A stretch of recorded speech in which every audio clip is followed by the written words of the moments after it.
What is up, y'all? It's your girl Brand New, and I'm back in the building. This time, honey, I am back to do a little review of the Hopelessly in Love. This is Lisa, Lefteye Lopes, and Andre Rison.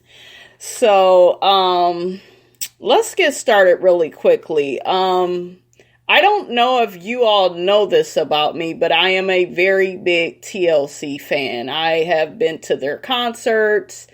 And sometime in 1999, I really got into Lefteye for some reason. I don't know what it was with all the celebrities, but I was like, I don't know, I kind of look like Lefteye a little bit, and I kind of want to be with her. I had these glasses. I knocked out the left eye in them. You know, I just really thought that I was Lefteye. I was a part of this group that we were drill, we would dance, we would sing, we would perform at churches, schools, out of town. I used to miss school, you guys, because I used to have to perform, you know, as an actress. So, that whole time, though, I just would act like I was Lefteye, and, you know, like, it was so weird, the connection that I had to Lefteye. I just loved her so much. She was my favorite in TLC, and that was just my girl. And then on top of that, I loved her creativity. And I just loved her no-nonsense attitude. Like, even at that time, I had that specific type of attitude. Like, that was how I was in the world. Like, look, I'm not taking no prisoners. I'm not taking no shit from nobody. I'm doing shit my way. And, you know, I don't know. I just really can relate to her personality. I really can. She also, was into astrology and numerology. I love all those type of things. Love it, love it, love it. So we really relate. Another weird thing is Andre Rison. I dealt with a guy. I remember the guy I was messing with at the time. When the last days of Lefteye was on it was on TV, and I was with the guy, and he was like, "Oh, that's Andre. I know Andre," you know, and I'm like, "Huh? You know that football player with you? Look, why you over here asking me for gas money, honey, and you know Andre Rison, honey? What's going on? Why is he somebody and you nobody?" We want to know these things. But yeah, he knew Andre, and yeah, he's from, you know, Flint and this, that, and the third. So he, you know, went on and on about him. And I was like, wow, you know, I didn't know Andre was, you know, from Flint. And I think Lisa was from Philadelphia. Yeah. So, yeah, they come from two different worlds.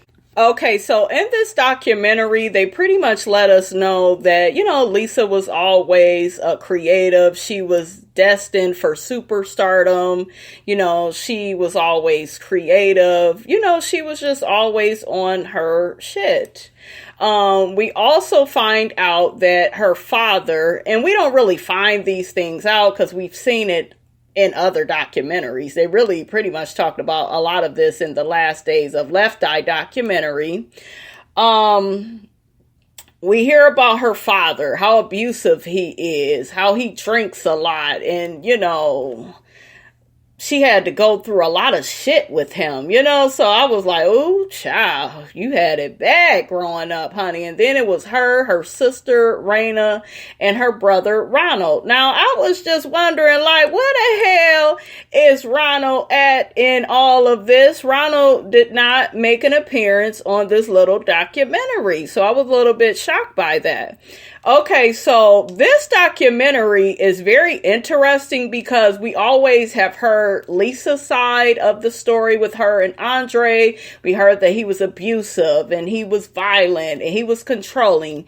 Now, Andre denied a lot of that. He was just like, no, she could go anywhere she wanted to go. Do I believe that? No, I believe that that was a lie. I don't think that Lisa would lie about something like that. I don't think that Lisa would lie about him being abusive. You know, he said that he wasn't. He would just kind of pin her down and hold her. But, you know, you are abusive, Andre. You know, you have used your power to, you know, physically harm this girl. So just tell the truth, okay? Tell the truth, shame the devil, all right?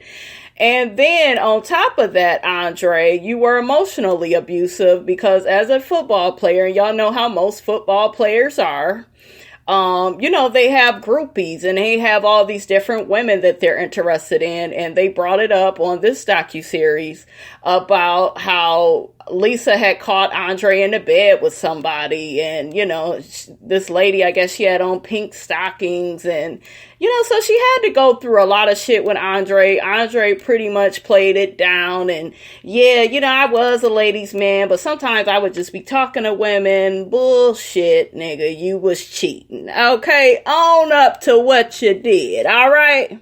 So they talked about the first incident when she put the teddy bears in the tub. Y'all remember she burnt the tub up because he didn't buy her no shoes. So I had pretty much heard that story. Andre's sister never really liked Lisa. It seemed like all throughout this documentary, honey, she just kept saying, hell, Lisa moved in with Andre and, Andre had all this money and, we was waiting on Lisa to go home. This girl would never go home. And it's like, why are y'all looking for her to go home? And this is her man. And if he ain't saying she need to go home, then what the hell is the problem? So I already see, the sister as being overbearing, and she looks like a bit of an antagonist, like somebody that will start shit with somebody. And I'm shocked Lisa never smacked a girl or nothing. Lefteye is a little bit crazy, but Lefteye, Lisa, as we call her, honey, she never picked a fight with the sister. They talked about that, and she would always talk to Andre about his family, any issues, she had with them. Even the mother, I think the mother kind of got worried after a while about their relationship because she saw a lot of back and forth in the relationship. And, that's to be expected. Nobody wants to see a loved one in a unhealthy relationship, but y'all need to hold your son and your brother accountable for his actions. Don't just be, oh, well, she did this and she did that. All of the shit that she did. I'm not saying she was right for doing it, but I don't see Lisa just doing that shit for no reason. I don't see that. I think it was a build up of being disrespected and being hurt. And, they even talked about how she got locked up in a diversion center. Y'all remember that was pretty much what she had to do because she had burnt down the house. And, so they had put her on probation and she was cutting up her arm and shit, like carving into it, with a bic, because Andre wasn't coming to see her. And what I was really shocked by?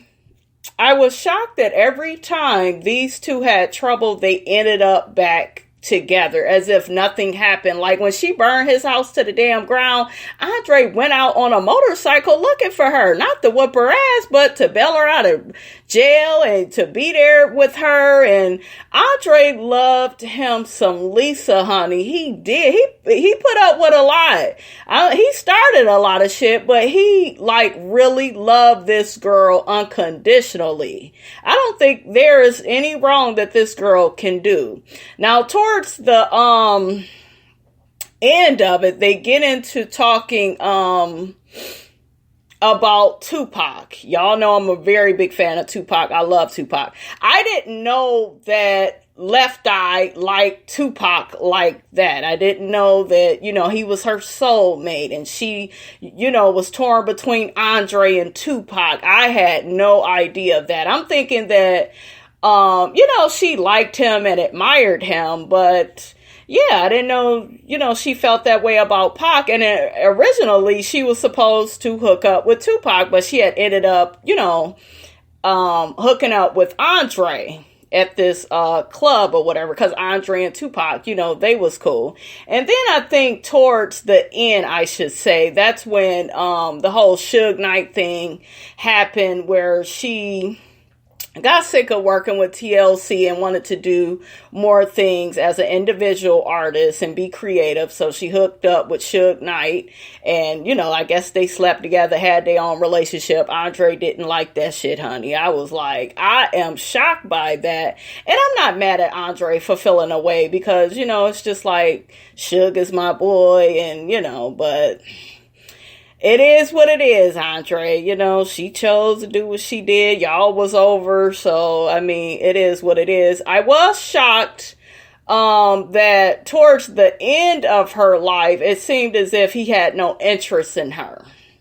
Because I remember it was a part in here where he was just like, I guess he was at a club or something, and I guess he had saw Lisa, and somebody was talking to him like, Lisa is down there, you want me to call her over here? And he was like, no, I'm cool, so they had really let each other go after a while. And I think Andre was like, well, people was shocked by that, because I always took her back. I always got back with her. We, would have our arguments, our breakups, we get right back together. I thought that it was so cute. At the end, we see Andre's family, and he has a wife named Lisa Lopes. Her last name is spelled differently, but I thought that was so cute.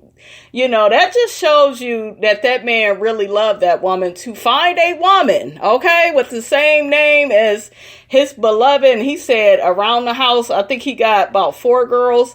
He said they all talk about Lisa, and they know that she used to be daddy's girl. And I love all of that. I love that, Andre. That is so cute. That is so cool.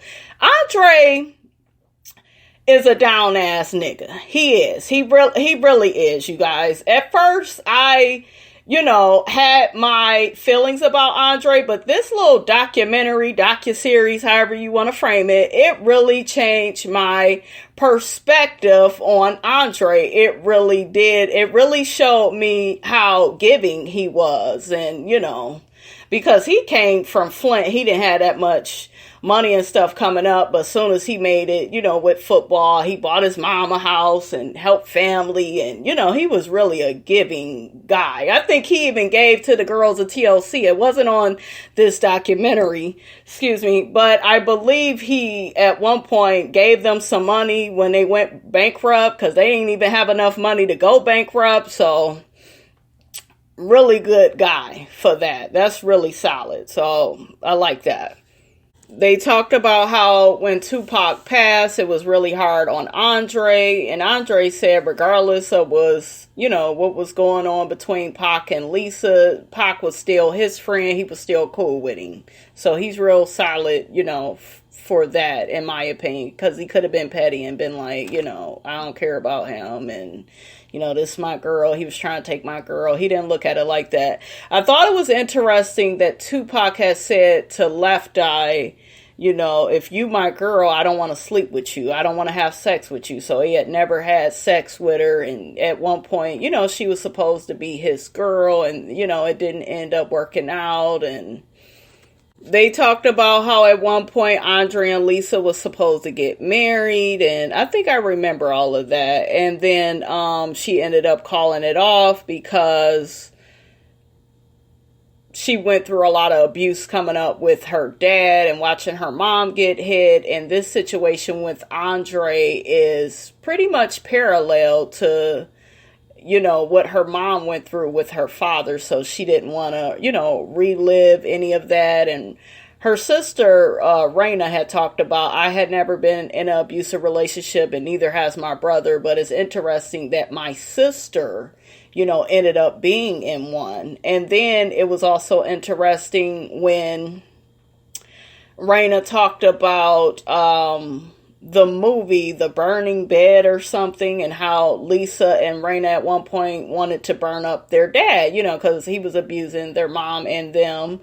And that's interesting because later on, Lisa ended up burning down Andre's house. So it's just like, those two things are very, significant and synonymous with each other. So that was just very interesting.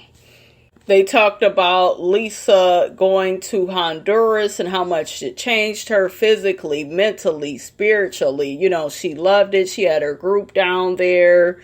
They also talked about the one part where her assistant had ran over a boy, and I think his last name was Lopes. Lisa had to pay for his funeral, and Lisa kept feeling like, I don't know, a dark cloud was over her life and some type of spirit was chasing her. And, you know, it was the spirit of death, because even the mother kept saying she kept having dreams, you know, about Lisa in a casket, you know. So I was like, wow. Lisa's mother is absolutely gorgeous. Oh my God. Hell, I think she even looked better than Raina, honey. Okay? That mother is bad. I'm trying to look like Lisa's mother, honey, when I get older. Very beautiful lady. Very beautiful. And she has just aged so well, honey. That black don't crack, honey. Okay? They all talked about how Lisa had, ended up passing away, y'all know, in the car accident. What was a little strange was they never brought up the little girl she adopted. I think she adopted a little girl named Snow. I think this was Snow's mother in the documentary, because she is the girl that Lisa befriended in the diversion center. So, I'm just a little shocked they didn't really go into that. But yeah, Lisa ended up passing away. Everybody felt really down, really hurt, really confused. I think Andre said that he never really properly dealt with it, you know. It was just really sad. I remember when Lefteye passed because I was out of town. I was a teenager. I was out of town on business. So I had missed school because I had some performances. And then I remember I came back and I heard about it. And I told y'all I was this big Lefteye fan. And it was weird. I really didn't even cry. Like, I was sad that she was gone, but it was the weirdest feeling. It was almost like it was destined to happen, you know? And I was like, for some reason, I feel like she's okay that she died and she fulfilled her purpose while she was here. Because, you know, before you die, you go on the spiritual journey of becoming your better self. So I don't know what that was, but I don't know. Like, it was this weird energy when she had passed. It was not sad for me. It was like an acceptance, like, wow, like she's not here, but she has transformed. So I always like looked at it like that. And towards the end of the documentary, Andre, Raina, I think Lisa's mom, and another family member, I think a cousin, you know, they all met up and got to talking about Lisa, and they got to asking Andre questions, how many kids he got, and that's when he told them his wife's name, and they was just like, wow. So that was really nice to see. I am so glad, you guys, that they did this documentary on Andre and Lisa, because I have always wondered, you know, what's Andre's side of the story, and, you know, what are other people's thoughts? But that damn sister of Andre's, honey, she just let Lisa have it. You know, all throughout this documentary, she just really didn't like, you know, Lisa for her brother. And, you know, that's cool, but it's like, girl, we get it, okay? But you guys, that's all I have to say on that. Don't forget to like, comment, and subscribe. I am your girl, Brand New, and I will check you guys out later.